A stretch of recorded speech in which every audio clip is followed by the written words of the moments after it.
Hey Hope. Hey Victoria.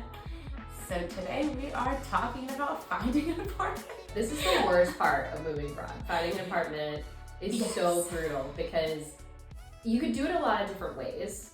Let's just get into it. I have a lot of feelings. I have a lot of funny stories once we actually moved in. This was like the biggest thing for me, right? Because like you decide you're moving, then you pick a place, and you're like, great, where am I gonna live? And so we did it in two different ways. So I think you should talk about your way first because it's like the wildest, I think. Like you really have to be, like the fact that you came here without a place to live and you're just like, you had your cousin for a few days and you're like, we'll just live in a hotel instead until we like find a place. The best part about moving to a hotel, I felt like I moved to a hotel, was that it was like a whole week. It ended up being a full week. Because even when we did find an apartment, we wanted to sign, everything like was like another day and another day and another day. In classic Spanish fashion, everything just like kept moving off, like on. And so beyond that, we just kept extending. So we kept going up to the front desk being like, we need another night. And they like didn't think we were ever leaving. Like truly. We just like here now. there forever. So I mean there's so many parts to finding an apartment and like, you know, getting all of that contract settled and everything. But basically what ended up happening and how we got here. So we stayed with my cousin for a bit, then we ended up at a hotel for a little bit. Ultimately we did get help.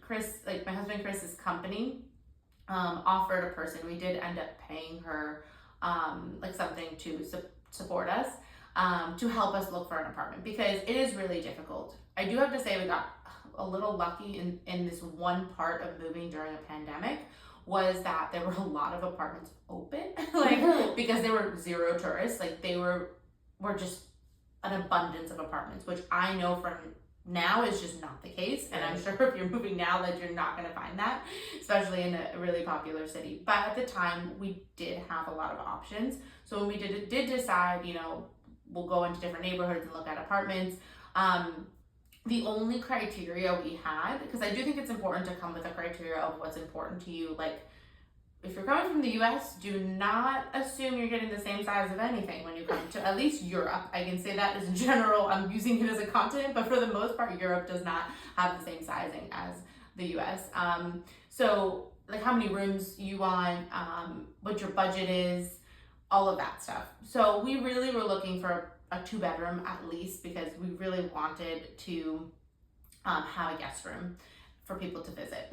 I move away from everyone I know. I have to have a guest room. I need them to stay somewhere. So for us, it's like having a guest room, 1 or 2 bathrooms, whatever. We like 2, but like if we found something in our budget that worked for 2, we were happy. If 1, it's fine too. So we had some of our criteria. We had the website. So here's Idealista. I know that some other countries use it as well. It's not. It's like the Zillow of whatever your country is. Exactly. Same kind of concept. So we found, you know, apartments on there. She was able to help us, you know, make appointments and all of that and go to showings and talk to everyone, which was very helpful. So I do have to say, if you have the luxury of having someone support you, do it. Also, like, involve your friends from home because I saw so many apartments virtually for you. It's true. We also love looking at apartments, but I mean, a lot of people do. So I had sent you like the Google Doc that we had. Again, Google is like our Google Docs are our favorite. I had it in a first Word, and then I put it in Excel, and like we were going through it and crossing things off and all of that. So definitely involve your friends. It's really a fun thing to at least keep them involved from home. It's also nice to build your wish list with friends because sometimes like you have such decision fatigue from all of the decisions you have to make with moving that they could be like, hey, you forgot to mention washer dryer. Is that important to you? And I was like, yeah, it's important to me. So my kids are constantly dirty. It's really funny because this is something, so beyond the fact of like finding an apartment, you know, we talked about in another episode, like neighborhood and all of that, is like what you get with an apartment. So there's like, at least here, and I'm sure this is not just in Spain, it's a furnished or unfurnished. That's also in the US, and I'm sure it's in other countries in general. You have the option of furnished and unfurnished rentals. And at least in Spain, we looked into both. We were like, okay, do we want a furnished apartment? Because we're here, we don't know how long we're here, we don't know what we're doing, we're just figuring all of that out. So many unknowns. Or do we want to go unfurnished and, furnish it? We can go more into that and make it more of our own. Ultimately, we went unfurnished. One, unfurnished is cheaper, which I think also across the board makes sense. And then with furnished, the contracts here are shorter. So here the contracts in Spain, at least in Barcelona, are 11 months if you have a furnished apartment. And after that, they can raise the rent, they can do whatever they want. Or they could just not let you resign. It's really up to them. If you have an unfurnished, you get a contract which is 5 years or 7 years, which again sounds like very scary, especially coming from the US, which is like 1 year and like Victoria leaves me in the US and then says, I just signed a 7-year contract. And I was like, 7 you say? 7 years? Oh, okay. Got it. Mm-hmm. Panic I'm like mode. planning like how many days until 2 years until you might come back to the US, and you're like 7 years. And then look, now you're here.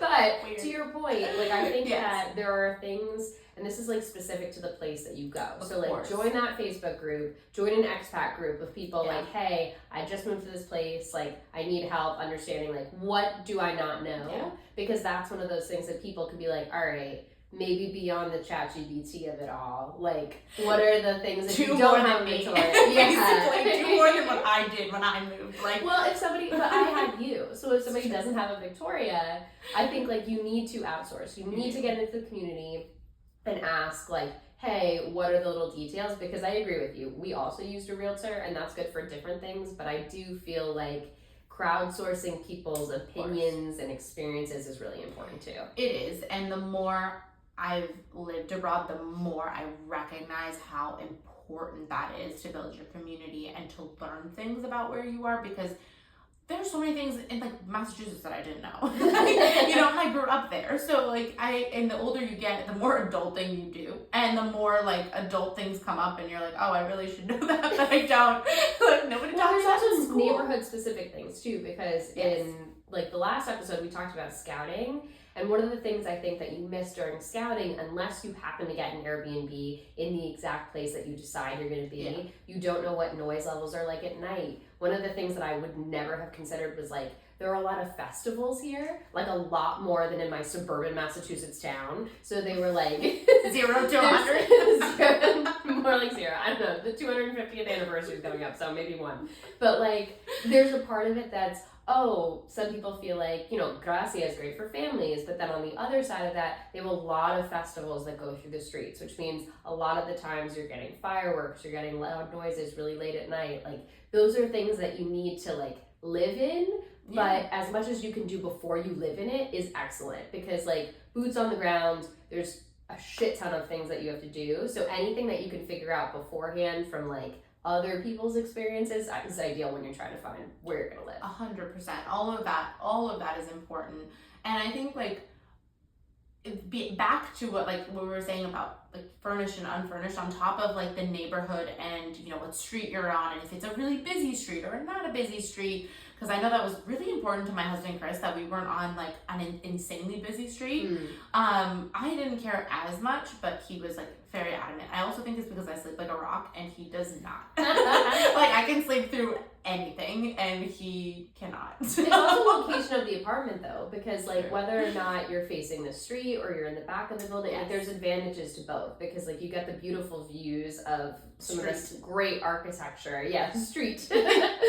But like that can also be a thing with noise depending on the building, because some of the older buildings that don't necessarily have the windows redone, like you're gonna hear a lot more than the back. Like also in Barcelona specifically, and I'm sure other places as well, the apartments go like long ways. Very long apartments. So like in the front of our apartment, it's pretty noisy, and in the back of the apartment, you hear nothing, which is just so interesting. Yeah, well, they love a good hallway here. Love a good hallway. Truly love a hallway. Yeah. Really long hallway apartments.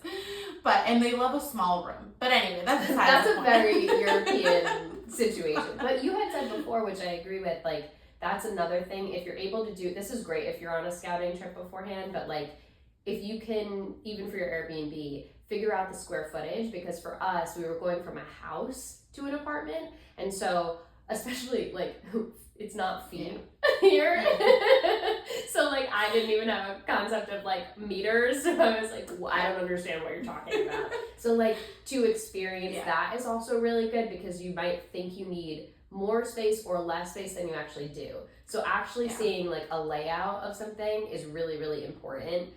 Because like it can feel different depending on how the apartment's set up, but generally speaking, you might need a certain amount of space to be comfortable, either for yourself or for your family. Exactly. And you can do a lot with a smaller space than you realize. I think that moving abroad, you like really recognize that. It's, well, not abroad, moving specifically to Europe or like to Spain. Well, I didn't grow up in like, you know, I didn't have I had like a normal size, you know, home in comparison to some of the really big spaces that, you know, you might see in movies in the US, or if you are in the US, you've experienced.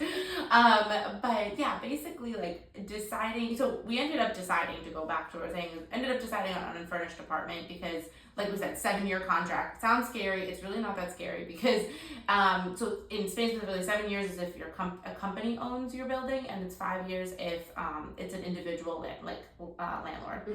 So, and after 6 months, we could get out of our contract. So it was like 6 months mandatory, you have to stay, and after that, we were able to leave as long as we gave 2 months notice. So the contracts work a bit differently than what we were used to, and the rent was like not necessarily capped, but they were not able to raise it more than like a certain amount every year. So you have more protections when you're in a contract that's a bit longer in the unfurnished.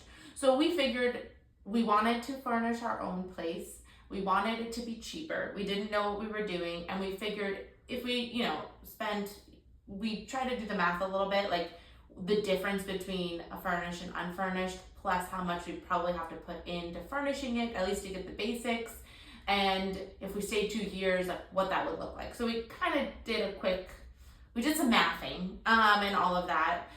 Chris did some mathing. I was going to say, it's fun. Real advantage to be married to somebody in finance. Yes, he is working finance. I'm not like terrible with numbers by any means, but he did the finance. You're literally an engineer, so no. Numbers are also my thing, but you know, we did the mathing, and it ended up making more sense to do the unfurnished apartment, which I'm really happy we ended up doing it.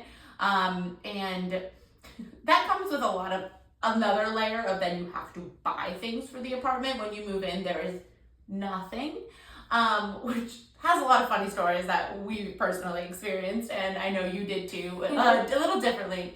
But yeah, we came with not having an apartment, and we found one within, I would say, a week and a half to 2 weeks of moving here. We moved in. We were lucky that the apartment was empty, and we were able to get in pretty quickly. Otherwise, there's other ways of doing it. We did a hotel for a short period of time, but you can do an Airbnb, do a month, you know, rent it for a month and then give yourself that time. If you're coming alone, there's room rentals. Like there's a lot of options, especially in cities, I would say. There's some things to consider though, because I think it's so hard. Each one has like pros and cons. Yeah. Because for you, like the hotel, what was nice was you could extend it just as long as you needed it. It definitely puts more pressure on it to find something quicker. The Airbnb, if you come for a month, sounds really great. In some ways it is because you have a set amount of time. It's a little more leisurely. Yeah. But on the other hand, you could be paying double because you have to sign a contract. Like contracts aren't going to be like, oh, you need us to wait another 2 weeks. So like there's a financial component there. The other thing that I didn't love was the idea of doing this huge move, getting settled in an Airbnb, and then having to do an additional move. When you have kids, it's different. It was just the two of us with suitcases. So it was a very different, you have like children and children's things, and you had a lot more stuff. Day one, all stuffed animals unpacked. So like it is a very different vibe. Yes. But the way that we did it, which was very interesting, and in some ways we are very lucky because we had you, but both Trevor and I did not see this apartment before we signed the contract. Me. Victoria's. And the thing is, it's different because like I trust you with my life, so I could very easily trust you with picking an apartment. And you took the most thoroughly detailed video I have ever seen, like ever. Every nook and cranny. You were like, you could also do this, so it was like an interior design add-on feature. Oh yeah, like the realtor, her name is also Victoria, which is funny.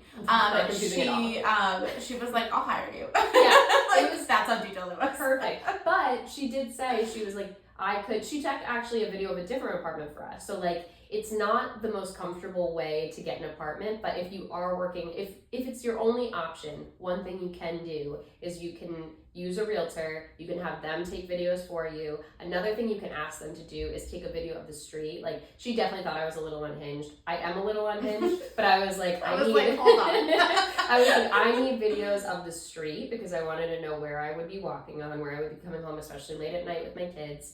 And then I also wanted like the lobby and the elevator. Like, I wanted all of the pieces to see like, what is this experience going to be? I wanted virtual reality essentially. Yes. And like, that may seem a lot, but especially when you're trying to set yourself up to be the most comfortable you can in an uncomfortable situation. Moving is not comfortable. So like, to the point where you should say thank you a lot.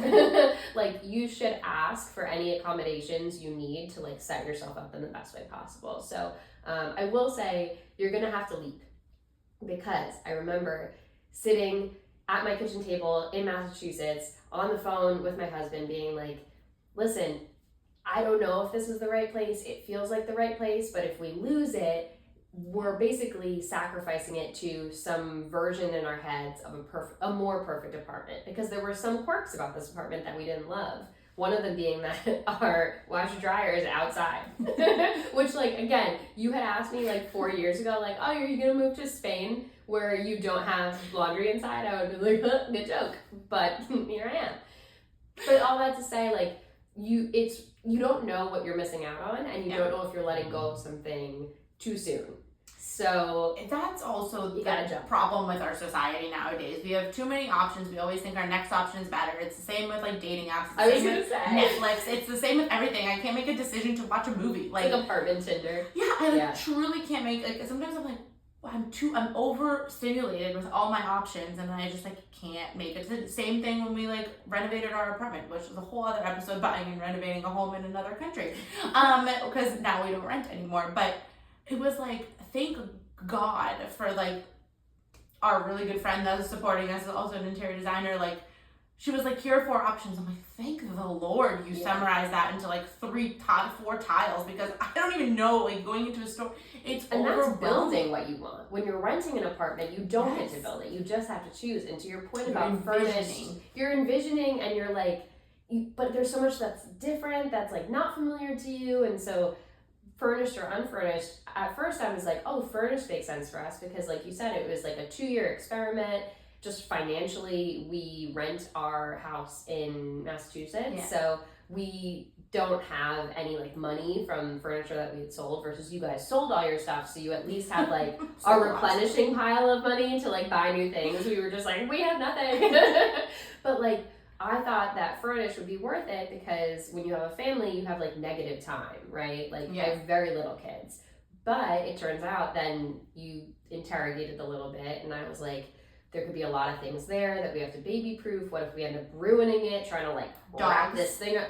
Dogs, yes, we have 2 big golden retrievers. It just seems so stressful that like it might look beautiful. And again, for people who are either individuals or like don't have kids, that is, I think, a great option. I understand why you guys didn't do it, but I do think there's something really nice about like, it's a luxury to like figure out a year where at least that is taken off the table, like mentally and practically. So I think like we would agree there's no right way to do it, but like reconsider what you think the right way is, because I was convinced we were going to do furnished, and it ended up being we went with an unfurnished. Correct decision. Also, oh my God, was it so much work? So, on the other side of this, if you do decide unfurnished is the way you're going to go and you're really going for it, gird your loins. So, these are some funny stories. So, Chris and I are like, okay, done with the hotel. Maybe a couple nights too soon. But hey, lesson learned. We also didn't want to spend more money. So, get into our apartment. We brought clothes, and that is it. So we bought 4 suitcases of clothes and shoes and like, you know, some stuff to like toiletries, and we get into this apartment. It is totally empty, and it's like hasn't been cleaned either, so it's like very dusty and all that stuff. So we get in that day. We're like, okay, well, we need to sleep somewhere, so we need to go get an air mattress. So Chris asked a coworker of his like where to get an air mattress. We go, and we moved during the pandemic. I know I've said this, but this is important for this part of the story. We go into a store. It was Decathlon, if anyone knows it. And we ended up having to ask for what we wanted, because in the pandemic they would close down the aisles and they had people there, you had your mask and everything. You had to ask for what you wanted and they would bring it to you. We didn't really speak Spanish. So asking for something that you don't know how to say and not knowing if you can get what you want. Were you like miming it? We know we Google translated, Google's still a thing, boys. Just kidding. Like, was it the Stone Ages or Did you bring out your draw dictionary? Your Spanish dictionary? No, I did not do that. So we asked for it. They gave it to us. They gave us a box. Neither one of us questioned this box. We just go home. And you're like, we didn't ask for how big this air mattress was. We just asked for an air mattress. Again, learning things. We get home. We ended up buying some sheets, and we had we had ordered a mattress. So they had given us some pillows. We had pillows, a sheet, 2 blankets, and that's it. An air mattress that was in the box. That's all. So we're working remotely at the time. I still had my US job, so we're working on these boxes, sitting on 2 beach chairs. This is the best part. We actually had 2 beach chairs. My cousin gave us her 2 beach chairs. So we had 2 beach chairs in the middle of the living room, and it's 10 o'clock, and everything is closed at 10 o'clock because pandemic. Everything was done. We're sitting there, and Chris goes, "Do you think there's a pump in there?" And I was like, I'm looking at the box. I'm looking at him. I'm like, I don't think so. That looks like a small box. And I'm like, okay. I open the box, and the air mattress does not have a pump. It is just an air mattress. And I'm like, cool. Chris is like, it's fine. We're just gonna take all our clothes out of the suitcase. This is literally the words he said to me. Out of the suitcase, I'm gonna put them on the ground, and we're gonna sleep on them. And I was like, no freaking way. I was like, you got to be out of your mind. I was like, I'm blowing this air mattress up. So I sat there, and there's literally a photo of me doing this, sat there and blew up the entire air mattress by myself out of principle. And I was not sleeping on my clothes or on the floor. And I blew it up. Chris and I are not small people. I'm 5'8", he's 6'2". What am I, 191 meters is Chris, and me, I'm 176. I'm trying to remember the translation, not translation, but the conversion. And we're not small. And this air mattress definitely fits 1.5 person. And we're like, okay, well, it's blown up. And so we're in it, and we're trying to sleep. It's 2 a.m. because we were working US hours. And we were like, oh great, we're gonna turn our alarm on, because we've now there was an alarm system in the building, and we decided in our apartment we decided to keep it. Turn it on. We don't know how to work it. I'm pretty sure we had a miscommunication with the person that showed us how to work it, because they didn't speak English.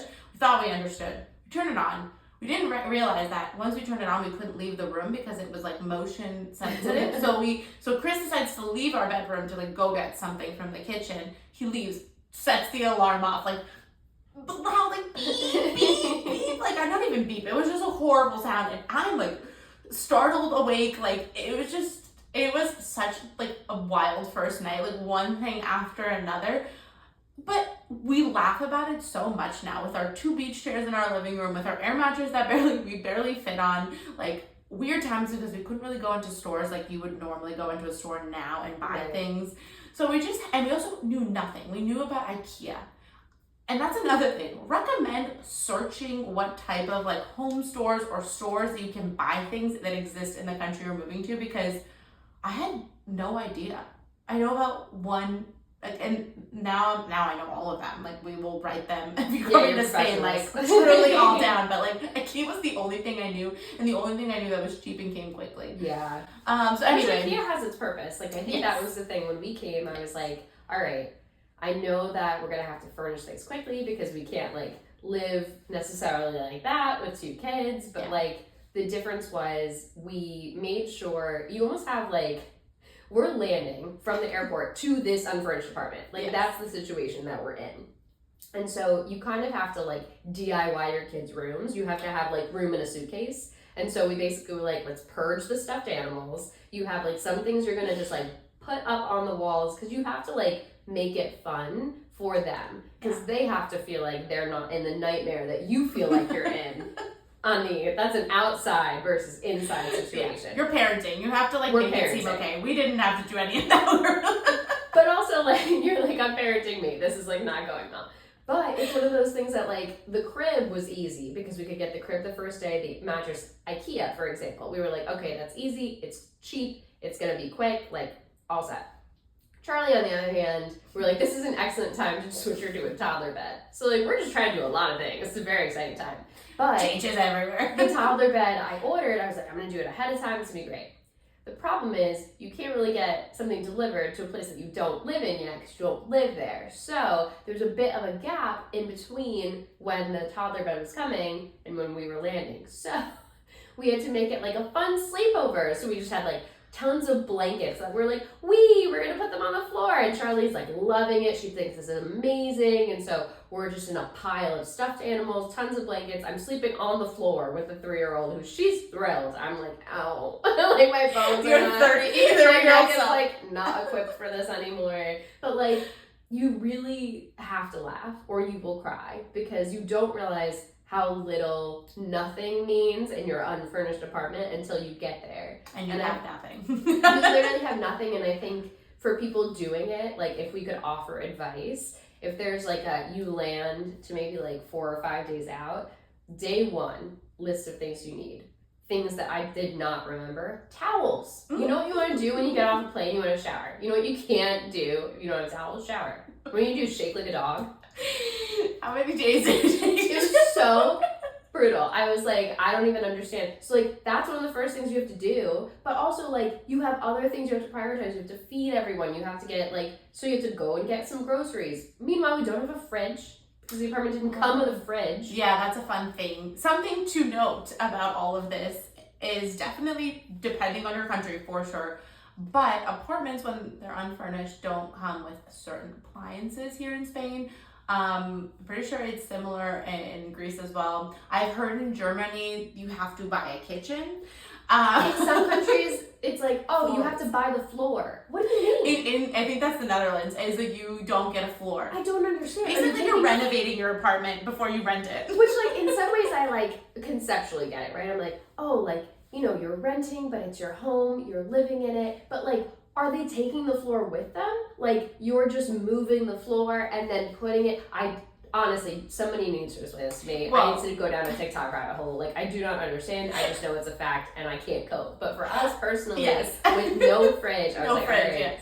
We don't have towels. We need to go get food. It's just like no fridge, no washing machine, no nothing. No nothing. Also, they almost told us we weren't gonna have water, and I was like, "Excuse me, this cannot." I have stand." limits. I have limits to what I'm not able I was to. like, I need electricity and I need water. It's like a basic staple. I feel like until when I started, when we started rebuilding from not rebuilding, but like having nothing and buying things in an apartment and filling it back up, I also realized how many things extra we didn't need. Yeah. So I think there's like a twofold to this. But I overcorrected. I was like, I was like, oh, okay, we can live with nothing. No, you need soap.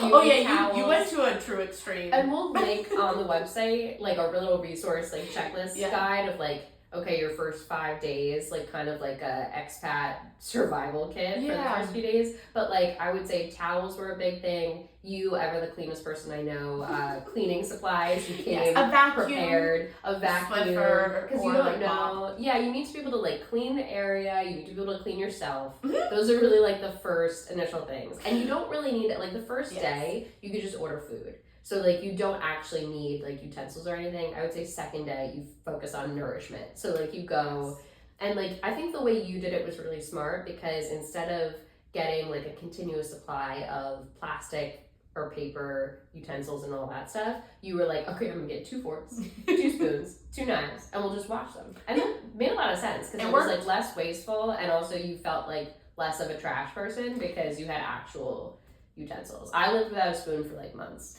That was annoying for me. Like I didn't live like that, but I felt like, oh my god, I can't believe you're doing that. Well, we had, in my defense, we had toddler spoons, so I felt like if I needed. And I ate with a toddler spoon. I understand they're not the same. I love spoons, guys. I'm a spoon girly. I don't know what it is. I know it's a weird thing. Chris has just gotten used to me doing like this. He's just now he knows if you want a spoon or a fork. I'm like, wow, this is fascinating. I love spoons. I mean, there's some things you can't eat with a spoon, but for the most part, you can eat a lot with a spoon. It's so weird. In case you're wondering. But utensils are actual thing that you need. I just have this like complex, I've been like this forever, where I take so long to make a decision about things. So I don't know what version of my life I was picturing when I was like, I'm gonna go to IKEA and just be Zooey Deschanel in a movie and just like get all the things there. And then I got into IKEA, and nothing against IKEA, but I felt sad because I was like, I won't feel like I'm living an actual person life if I don't get some things that like bring me joy. Like you really have to temper it with like, you're going full economically sound convenience with like, okay, but you also have to build a life. So I think something we both prioritized, which I would recommend, was a couch. Because and a bed. A couch.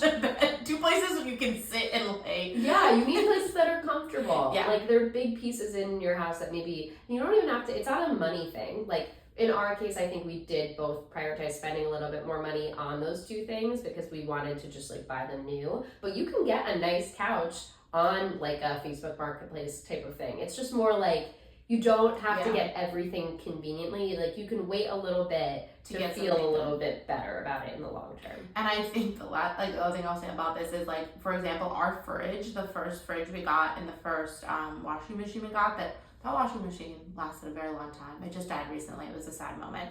So we had to buy a new one. But basically, for €50, that fridge came from my cousin, bought it off of her. And the same thing with the washing machine, which she got secondhand. So they lived long lives. And when we moved into our new home, we actually gave the fridge away. Someone who needed it, and we were just like, we paid €50, you can have it. Like, it's yours. Right. But I think it's important to recognize there's some things you just don't need to spend extra money on. You can get secondhand and things to prioritize. Sleeping, priority. Chris, desk. We were working from home, so Chris was like, I need a desk and I need a desk chair. He's like, I just need to sit somewhere and work, which is a totally fair point. So we got a desk and a desk chair on the relatively quicker side.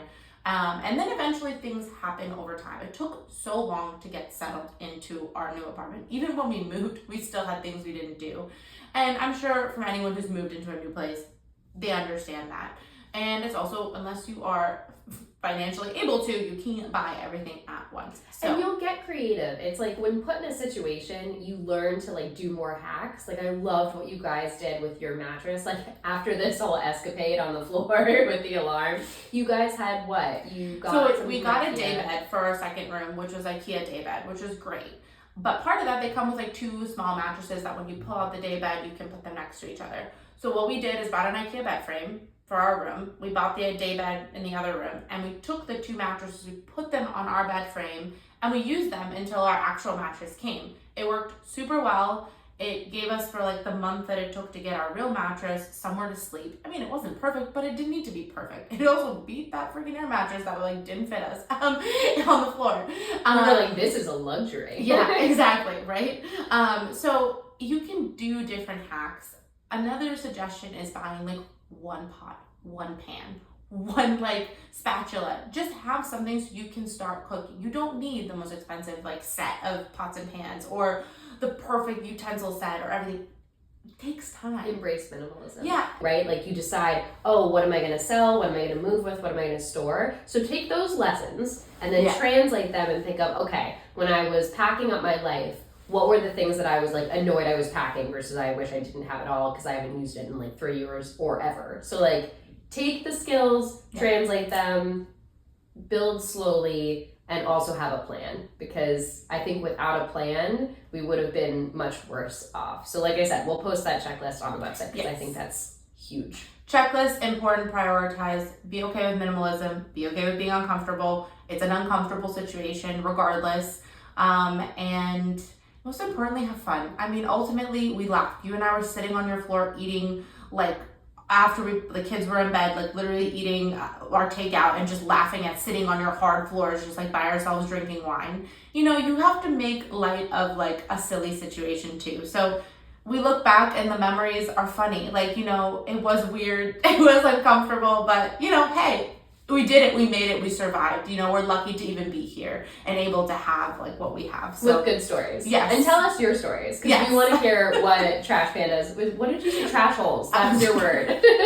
I make this word up. I don't know where it came from. And I didn't even realize I made it up until you told me. Love it so much. If you were a fellow trash hole when you moved abroad, or just moved in general, please tell us your story. We want to hear about it. And also, if you've heard trash hole before, did I steal it from somewhere? I don't know. Because I don't recall where this Please came let us from. know if there's a copyright infringement. Thanks for listening to today's episode. If you're enjoying the show, we'd love if you consider subscribing and leaving us a 5-star review. And for more content, you can find us on our YouTube channel or on socials like TikTok, Instagram, or Facebook at either Your Favorite Exes or Your Favorite Expats. We'd love to hear from you, so feel free to tell us your thoughts in the comments, DM us, or shoot us an email at yourfavoriteexpats@gmail.com.